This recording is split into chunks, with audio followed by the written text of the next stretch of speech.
A Friendly Guide to Homeschooling. Selections from Everything You Need to Know About Homeschooling. Written by Lea Ann Garfias. This work is a special audio edition containing content selected and adapted from Everything You Need to Know About Homeschooling, a comprehensive, easy-to-use guide for the journey from early learning through graduation. Published in 2020 by Tyndale Momentum, an imprint of Tyndale House Publishers.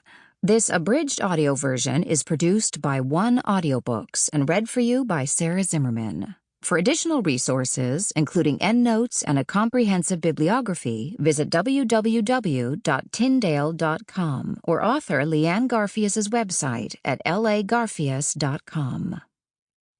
Introduction. I never wanted to homeschool.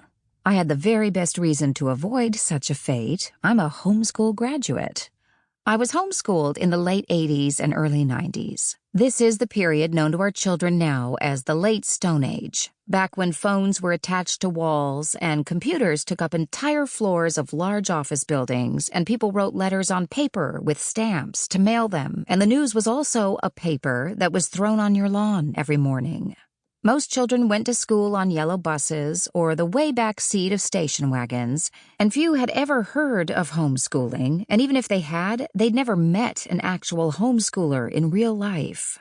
Back in those days of yore, there were basically two kinds of homeschoolers. The country kind lived in the boonies and ran barefoot through the tall grass, reciting Latin and Shakespeare to the goats and reading classic literature to the cattle and making cheese and denim jumpers. That wasn't me. I was the city kind of homeschooler, the ones that had desks in the basement, loaded with school textbooks and posters of maps on the walls, and a used microscope on the shelf, and an American flag hanging prominently from the ceiling. Mornings began with pledges, chores, and worksheets. We basically were a school at home, with a mom teacher and a dad principal and regular field trips and tests and projects and the whole 9 yards. Only we had to be very secretive about the whole setup because homeschoolers were being regularly removed from their parents or detained for questioning, since no one really believed parents could properly educate their own children in a basement. And yet, I survived being taught at home 7th through 12th grade.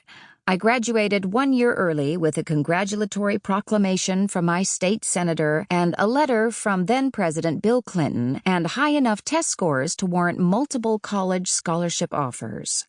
I chose a private Christian college instead, however, dropping out 2 years later to marry a hot Latino, birth 4 children, adopt 2 more, and live happily ever after.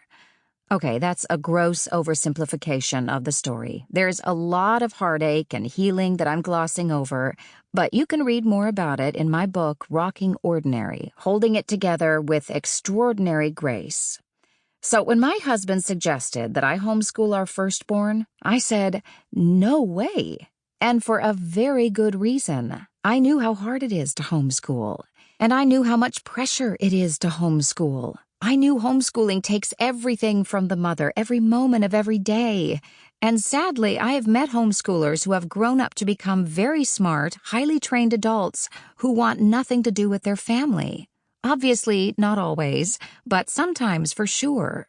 I didn't want any of that. Not the denim jumpers, the 15-passenger vans, the spelling bees, or the basement desks. None of it. My ever-optimistic husband, David, issued me a challenge then of a short-term experiment.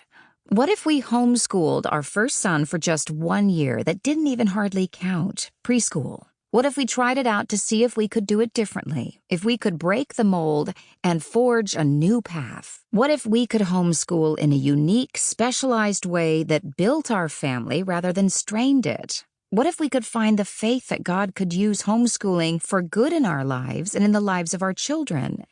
If you give me a challenge, I have to accept. Homeschoolers are no losers. And seriously, what did I have to lose in just 1 preschool year? Alas, those are the famous last words for homeschooling. Everyone starts for just 1 year. During those brief months, I found amazing joy and satisfaction and excitement and fulfillment in the everyday learning moments. Those simple pleasures of reading and learning and Sample complete. Ready to continue?